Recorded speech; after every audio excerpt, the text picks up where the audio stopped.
fenomena sekarang ini terutama di media sosial bahkan sudah mulai di majelis-majelis tertentu, termasuk di Malang kabupaten juga sudah mulai adanya omongan-omongan yang menyatakan bahwa Ba'alawi itu palsu, Yahudi, bahkan omongan-omongan lebih dari itu, keturunan Fir'aun lah, apalah macam-macam.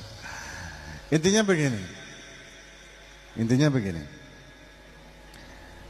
kita ini tidak ngemis-ngemis untuk diakui, ya. Ente orang mau percaya, mau enggak, itu tidak ada masalah. Cuman yang masalahnya adalah provokasinya. Tentang penyataan bahwa Ba'alawi di Indonesia itu palsu sudah dibantah dengan ilmiah. 4 jam ada videonya, live 4 jam di Banten, pertemuan di antara mereka, dan sudah clear, sebetulnya sudah ada perjanjian untuk tidak membahas ini lagi, ternyata mereka memunculkan lagi. Coba dibayangkan gini aja lah, dari sejak zaman dahulu para kiai-kiai kita dan para habaib kita ini tidak ada yang gegeran masalah ini. Mbah Khalil Bangkalan, contoh ya, Mbah Khalil Bangkalan, murid-murid beliau ini banyak dari kalangan habaib, banyak, termasuk Habib Abdullah Bangil, Habib Abdullah sama Sangeng, itu muridnya Mbah Khalil Bangkalan.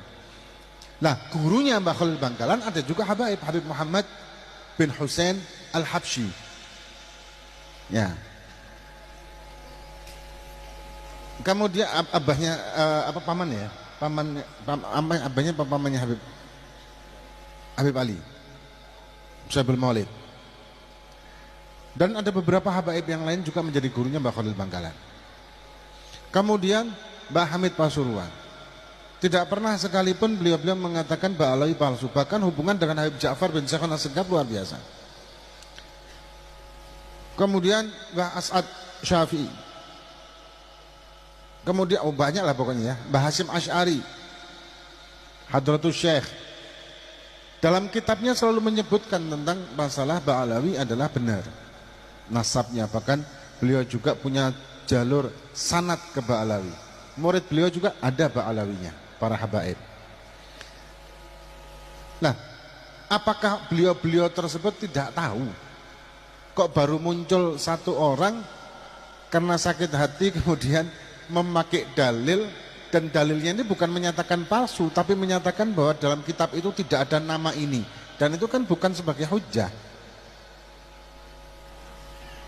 Jadi Anda tidak mau bahas panjang lebar masalah ilmiahnya, ini panjang, kalau masalah ilmiahnya panjang, tidak usah. Cuman Anda bahasnya begini loh, sejak zaman dahulu para kiai, para habaib tidak ada masalah. Apakah beliau-beliau ini tidak pintar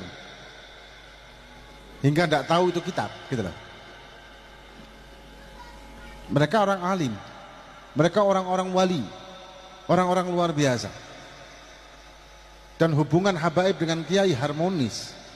Al-Walid, anak punya Abah Habib Alwi, murid-murid beliau banyak para kiai-kiai, termasuk Kiai Jubri ini, Kiai Basuri Alwi, Kiai Abdul Manan Basuri Asikosari, Kiai Rahmat Bongko, dan banyak. Dan juga para habaib juga banyak santrinya. Dan Al-Walid belajar sama Habib Abdul Qadir, dan juga pernah ngaji sama Habib Kiai Yahya Gading, Kiai. Jadi antara kiai sama habaib zaman dulu itu harmonis, hubungan guru santri. Nah sekarang ini mulai diadu domba dengan luar biasa kayak gini. Bahkan sepertinya sistematis diatur, benar-benar diatur, dengan omongan dan cacian yang podo kabeh. Anak bukan merasa marah atau enggak, malah kita ketawa. Cuman ini bahaya. Ketika kita live suka muncul dengan kata-kata yang ya segitu-gitu aja bulat. Habaib Yaman Yahudi, habaib Yaman keturunan Dajjal, Fakih Muqaddam itu Fir'aun, apa nah, banyak kata-kata bagai lucu-lucuan, babi, khinzir, apalah segala macam. Omongan-omongannya senada semua dengan akun-akun yang palsu. Nah kemudian ada juga yang gerilya ke majelis-majelis, dan banyak yang menerimanya seolah-olah ini kebenaran, tapi itu mempecah belah. Yang menjadi masalah begini loh, ketika ada seseorang yang kita cintai, ya, seorang kita cintai, misalkan di sini santrinya Habib Alwi kebanyakan, baik langsung maupun tidak. Pasti cinta dengan Habib Alwi. Ya. Kemudian beliau ini dicaci maki oleh orang. Kira-kira panas napa mboten? Panas. Pasti itu wajar. Pasti panasnya, pasti ngamuknya. Manusia ini punya hawa nafsu dan punya sifat dalam nafsu ini ada marah juga. Yang tidak terima ketika direndahkan, apalagi yang direndahkan adalah orang yang dia cintai. Para habaib-habaib dicaci maki dengan dajjal, iblis lah apa segala macam. Marahlah pasti masyarakatnya. Terus kemudian ada orang-orang yang diprovokasi mengatakan bahwa ini kita ini harus ditipu lah, inilah segala macam, budak Yaman lah apa segala macam. Akhirnya dua kelompok ini akan berseteru. Bisa terjadi perpecahan. Terus tujuannya apa? Perpecahan. Padahal kita ini sejak zaman dahulu para ulama kita ini sudah ingin mempersatukan. Berjuang dengan NKRI untuk mempersatukan dengan sekian banyak suku bangsa sekian banyak suku di Indonesia ini dipersatukan menjadi satu kesatuan. Berkatnya para ulama, kiai dan juga habaib saling membantu, saling menguatkan. Terus mau dipecah belah dengan cara seperti ini. Jadi hati-hatilah menghadapi seperti ini.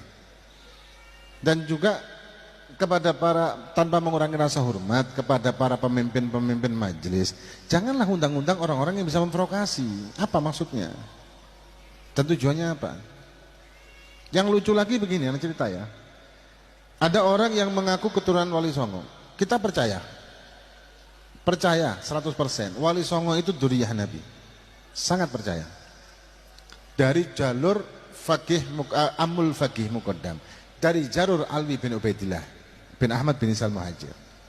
Dari sejak zaman dahulu nasabnya sudah seperti itu secara banyak pendapat. Bahkan di Kesultanan Banten juga nasabnya nyambung ke Ahmad bin Isal Muhajir. Nah, mereka yang sekarang ini menafikan nasab ini. Berarti otomatis menafikan Wali Songo juga. Nah, yang lucu orang-orang yang ngundang mengaku sebagai keturunan Wali Songo, tapi dia mengundang orang-orang yang menafikan nasabnya Wali Songo. Nah, tujuannya apa kalau tidak adu domba? Tujuannya apa kalau tidak membuat masalah? Provokasi. Jadi sekali lagi hati-hati. Kami bukan berarti kalau sing ngakui, enggak, sama sekali enggak. Bagi kami ya, nasab ini bukan suatu kebanggaan. Nasab ini adalah suatu beban tanggung jawab, beban moral tanggung jawab. Bukan kebanggaan, aku enggak. Andai kata ada yang membanggakan dan memanfaatkan nasabnya, itu oknum. Ketika ada oknum yang melakukan kesalahan, apakah kita bisa menghukumi semuanya? Kok di pondoknya, Darut Taklim wa Dakwah, semua santrinya ada 80 ya, 70-an, 70 santri ini. Ya, anak doakan semuanya baik semuanya ya. Pasti ada yang ruwet siji loro. Benar enggak? Hah? Dikongkon A dari B, B dari A. Dikongkon di pondok mencolot pager. Terus ketika antum semuanya ini ketemu arek pondok santri datwa, mungkin pakai seragamnya datwa atau jaketnya datwa ngoten niku, moro gak karuan di warung rokok ngoten niku. Apakah Anda mengatakan bahwa santri datwa itu berarti bejat kabeh? Apa seperti itu? Gara-gara 1-2 orang. Ya moga-moga hidayah kabeh arek iki. Gara-gara 1 atau 2 orang apakah kita menghukumi semuanya? Kan enggak kan? Kalau kita menghukumi gara-gara 1 atau 2 orang kita menghukumi kebiah uyah ibaratnya, maka kita akan menghukumi orang Islam ini kalau sing benar. Kenapa? Di penjara orang Islam kabeh. Berarti Islam ini agama ajaran yang enggak benar. Rampok lah segala macam lah, koruptor lah, rata-rata Islam yang di penjara-penjara ini. Kan begitu. Kebiah uyah kalau jarene wong Inggris. Jadi hati-hati. Dan antum-antum ini kalau misalkan ada oknum-oknum para dzurriyyah niki yang melakukan kesalahan dan menjual nasabnya seperti itu, ya amar ma'ruf nahi mungkar wajib. Wajib hukumnya tetap, bukan malah digonggong ngoten mboten. Karena nasab itu merupakan beban tanggung jawab, bukan merupakan kebanggaan dan bukan untuk dijual belikan. Ya. Terus yang terakhir, yang lucu nih wong-wong nih ya di medsos apalagi, kalau kadang-kadang yang guyu. Orang-orang jahil semuanya. Misalkan ya, ada contoh Sayyid Muhammad Al-Maliki itu merupakan duliyah yang benar. Karena dia adalah Sayyid, bukan Habib. Duh. Terus komentar-komentar, iya kalau di sini tuh Habib itu pasti palsu, kalau Sayyid enggak. Loh apa bedanya Sayyid dengan Habib? Hah? Kayak Syarif sampai Habib apa bedanya juga? Sebetulnya mau doa ya kan? Syarif apa? Syarif Hamid, Sayyid Hamid Al-Ghadri, ada juga mengatakan Syarif Hamid Al-Ghadri. Pontianak, Sultanan Pontianak yang menggagas apa namanya? Pancasila itu yang lambang Pancasila. Ya kan? Di situ dikutuk, kalau ini Habib benar. Kenapa? Karena bukan Habib gelarnya. Karena gelarnya bukan Habib. Lucu, kadang-kadang lucu. Tapi orang awam yang jahil, yang tidak tahu ilmu, kemakan, iyo. Dek kene gelarnya gelar Habib kudu Sayyid. Berarti Habib palsu kabeh, sing Sayyid sing bener. Padahal Sayyid itu ya Habib itu ya Sayyid, apa bedanya? Hanya julukan saja kan, Habib itu julukan kepada Sayyid yang alim sebetulnya. Sing alim dijuluki Sayyid. Apa sing Sayyid sing alim dijuluki Habib. Sing gak alim kayak kita ini julukannya sebenarnya Sayyid. Ono mana? Habib itu tidak pernah haji. Kenapa? Delon Habib. Apakah ada yang mengatakan menggelarkan Habib Haji Fulan? Gak ono kan? Di medsos, dan subhanallah komentarnya banyak dan menyetujui. Iya bener, tidak pernah saya tahu ada gelar haji di belakang Habib. Wah, kadang-kadang lucu ngeten lagi. Cuman ngeten loh. Tadi yang kembali ke pertama, kenapa Anda bahas ini? Karena sudah mulai panas. Anda melihat dari beberapa video para muhibbin ya habaib ini sudah mulai membuat statement untuk bergerak. Lah ini kan bahaya toh. Kita tidak ingin kekerasan, tidak ingin perpecahan di sini. Jadi hati-hati. Kita ingatkan, kita jeneng-jenengan hati-hati. Kalau memang ingin nyari kebenaran, cari kebenaran dengan benar. Bukan delok di medsos-medsos ngoten niku sing gak jelas. Cari kebenaran, ayo. Buka-bukaan kitab ge monggo. Atau gak jauh-jauh, gampang aja. Ada 4 jam di YouTube ini bisa kita lihat di mana di Banten pertemuan ilmiah dan semua sudah kejawab di situ. Selesai sudah sebetulnya. Jadi intinya sekali lagi kami bukan apa-apa untuk mengatakan seperti ini, enggak, bukan takut gak diakui tidak butuh pengakuan sih sebetulnya ngapunten ya. Kepinginnya cuma diakui sebagai muslim ngaten lho. Kemudian kami cuma ingin supaya ada persatuan di antara kita. Kami ingin supaya ada ketentraman dan kedamaian. Karena sudah mulai gejolak ini membahayakan sudah. Sudah bukan lagi di ranah online soalnya. Sudah di ranah di luar online dan ini bahaya. Ya memang repot gara-gara nutupi